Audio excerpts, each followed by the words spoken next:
Ribéry a acheté un caisson de cryogénisation. Dans cette vidéo, Blanche Gardin imagine des milliardaires congelés avec un post-it sur le congélateur et Franck Ribéry prêt à décongeler pour la team du futur. Bon visionnage et pensez à vous abonner. Non, c'est pas plus mal d'avoir un gros cul quand on est dépressif, je vais vous dire, parce que ça donne un but dans l'existence en fait. Maigrir, on sait pourquoi on se lève le matin, c'est ça. Et quand on a un but dans la vie, on se suicide moins. Moi je me suicide beaucoup moins qu'avant, vraiment.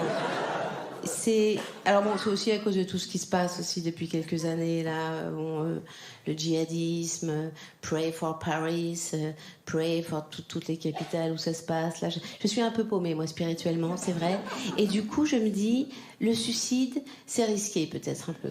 Hein. C'est vrai, c'est une belle idée en soi le suicide. Attention, hein, c'est une très belle invention. Genre, quand t'es au bout de ta vie, que tu te dis bon, visiblement l'existence c'est quelque chose qui n'a pas été fait pour moi. Tu te dis bon, au pire si ça tourne mal, j'ai l'option suicide, je peux le faire. Hein. C'est une idée qui est très réconfortante en fait. Mais si le doute spirituel intervient, alors là c'est plus du tout une idée réconfortante parce qu'on se dit mais t'imagines, tu te suicides et boum, il y a une vie après la mort en fait. Encore cette merde.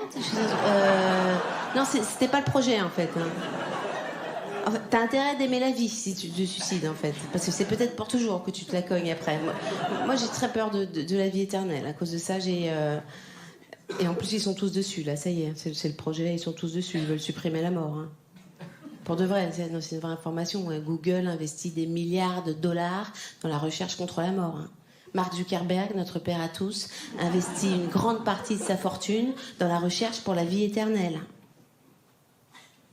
C'est fascinant quand même. Hein. Il y a les 3/4 des habitants de cette planète qui a l'espérance de vie d'un labrador cancéreux à peu près. Et dans la Silicon Valley, on est là, ça fait chier de mourir d'un cancer à 85 ans. C'est fascinant quand même. Non mais c'est flippant. On est peut-être sur le point d'éradiquer la mort là. C'est flippant. C'est flippant. Moi, j'ai peur que ma mère l'apprenne en plus. Moi, peut-être faut pas le dire à tout le monde si on le fait. Peut-être faut sélectionner les gens. Je sais pas. Mais non, ce sera atroce. On peut pas faire. Mais on peut pas supprimer la mort. Il ne faut pas supprimer la mort. C'est important la mort pour la vie. Non, mais c'est important. Je sais c'est parce qu'on a l'idée de la fin toujours quelque part dans notre tête qu'on peut supporter l'existence. C'est pour ça. Si on devait se lever tous les matins avec la certitude que nos emmerdes sont éternelles. On aurait envie de se flinguer tous les matins et on pourrait plus. Non, là, ça serait l'enfer, vraiment. Non, je pense qu'il faut garder la mort. C'est important. On va encore dire que je suis réac, je m'en fous. Il fait partie des trucs qu'il faut garder quand même. Je pense plus globalement qu'il faut faire attention avec le progrès. Vraiment. Non, j'ai dit cette phrase. Je le pense. On commence à faire n'importe quoi là quand même. Il y a des gens très riches là qui meurent du cancer, qui se font congeler. C'est normal, ça y est. Avec un post-it sur la porte du congélo. Foutez-moi 2 minutes au micro-ondes quand on sera moins con. Les gens commencent à faire ça là. Ribéry a acheté un caisson de cryogénisation. Tout le monde voit ce que c'est. Ribéry, tout le monde voit ce que c'est. Et le mec pense que ça serait bien qu'il fasse partie de la team du futur. Non, il faut faire attention là. Vraiment, il faut garder son sang-froid, je pense un petit peu. Vraiment. Je ne juge pas le fait d'avoir envie de vivre à une autre époque que celle-ci, qui n'est pas très riante, hein, j'en conviens. Moi-même, j'aurais voulu être née dans une autre époque, hein, bien sûr. C'est pas et dans une autre personne aussi, d'ailleurs. Mais je parle pas de ma mère là cette fois. Je parle de moi, non, la pauvre.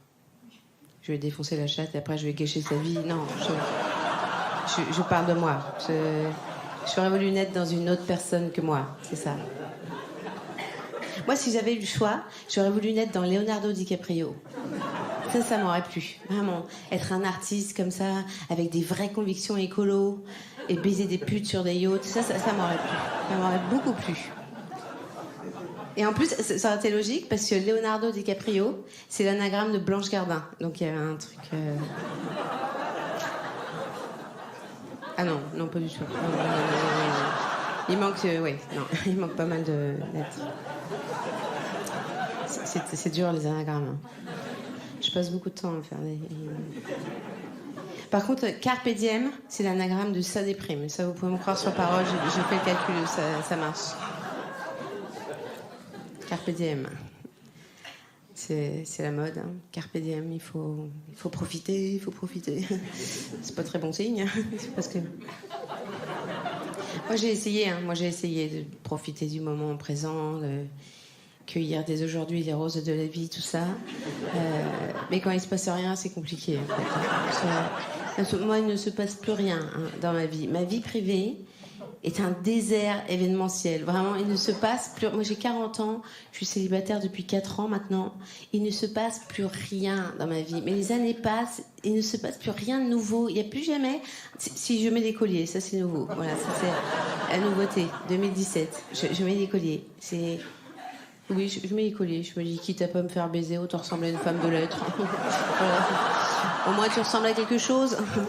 Pas à quelque chose de génial, mais à quelque chose d'identifiable pour les gens, quoi. Les gens se disent, tiens, une femme de lettres. Bon, je me dis, ça c'est bien. J'existe. Je suis à 2 doigts des lunettes avec les chaînettes, là. Je sens que ça va m'arriver. Je sens que ça va arriver. Mais c'est pas grave en même temps, parce que je trouve ça touchant comme objet. Non, les lunettes avec la chaînette, c'est vrai, c'est touchant cet objet. C'est quand même un signe extérieur de solitude extrême, cet objet. Enfin, je veux dire, les lunettes avec la chaînette, c'est pour moi... c'est surtout un signe de niveau de gestion de la solitude qui m'intéresse beaucoup. J'en ai quand même affaire à une nana qui vit seule, qui est complètement bigleuse, hein, qui a égaré ses lunettes un jour dans son appartement, comme ça, qui a vécu 3 jours en panique totale, a essayé de chercher la sortie, qui n'a pas trouvé, qui s'est dit, je vais crever là, on va me retrouver par l'odeur, quoi. Les pompiers vont me ramasser à la pelle dans 3 semaines, c'est ça qui va se passer. Elle est là, elle a probablement fini les 4 fers en l'air dans son couloir à gémir, c'est fini, elle est comme ça. Dans un ultime instinct de survie, elle cherche à tâtons sous la commode la gamelle du chat pour se nourrir. Et une dernière fois, comme ça, elle retombe miraculeusement sur ses lunettes. Et elle se dit qu'à cela ne tienne, je me les arrime au corps, ces lunettes. Je veux vivre. C'est ça qu'elle se dit. Le premier objet devait être un peu fou, ça devait être fabriqué avec de la ficelle à gigot, du gros scotch marron, on avait un truc un peu... Il y a une rage de vivre chez ces nanas qui m'intéresse beaucoup, moi. C'est vrai. Ça se voit pas tout de suite à première vue, je suis d'accord, parce que souvent c'est des nanas qui travaillent dans l'édition, qui portent des chandails marrons, mais il y a une rage de vivre souterraine qui m'intéresse beaucoup, moi. Je trouve que c'est un message d'espoir, ces femmes, pour nous, les femmes de 40 ans. C'est vrai. Pensez à vous abonner.